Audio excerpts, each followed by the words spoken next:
This morning, President Biden and Vice President Harris paid their respects in a solemn wreath-laying ceremony at the tomb of the unknown soldier at Arlington National Cemetery. NBC News.com senior White House reporter Shannon Pettypiece is in Washington. So, Shannon, good to see you. This Memorial Day marks President Biden's first as commander-in-chief, but it's also deeply personal for him. I know yesterday was marked 6 years since his son Beau died. What's the president's message to the American people today?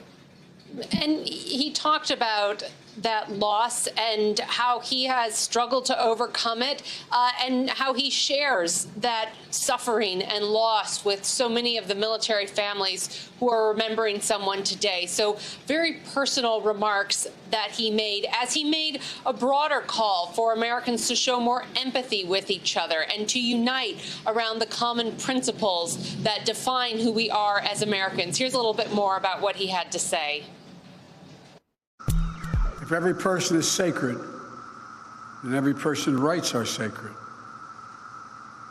Individual dignity, individual worth, individual sanctity, the right to life, liberty, and the pursuit of happiness.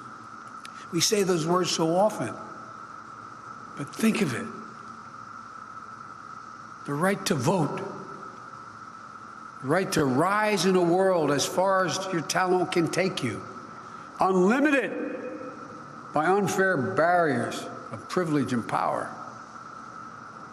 Such are the principles of democracy. And I think it's also notable that he touched on a few issues that the country is really grappling with at the moment, like the right to vote. You heard him mention that there. He referenced it another time. And general issues of equality and fairness, regardless of someone's background or skin color.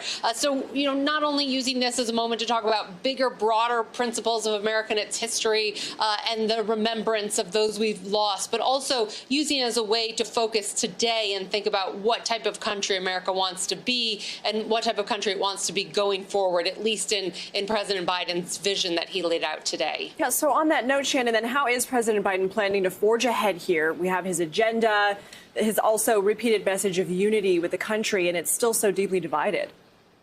Right, and he comes out of this Memorial Day weekend facing a number of real big issues that he, if not needs to unite the country around, certainly needs to unite Washington around. He is going to continue forward with bipartisan talks on infrastructure, on police reform, two issues where he thinks he can get some bipartisan compromise.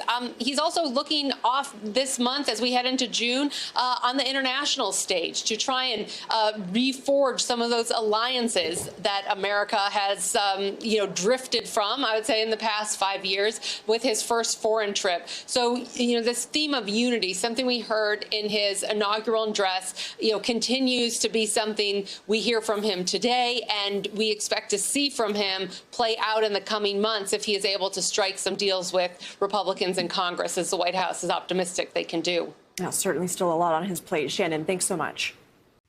Hey, NBC News viewers, thanks for checking out our YouTube channel. Subscribe by clicking on that button down here and click on any of the videos over here to watch the latest interviews, show highlights, and digital exclusives. Thanks for watching.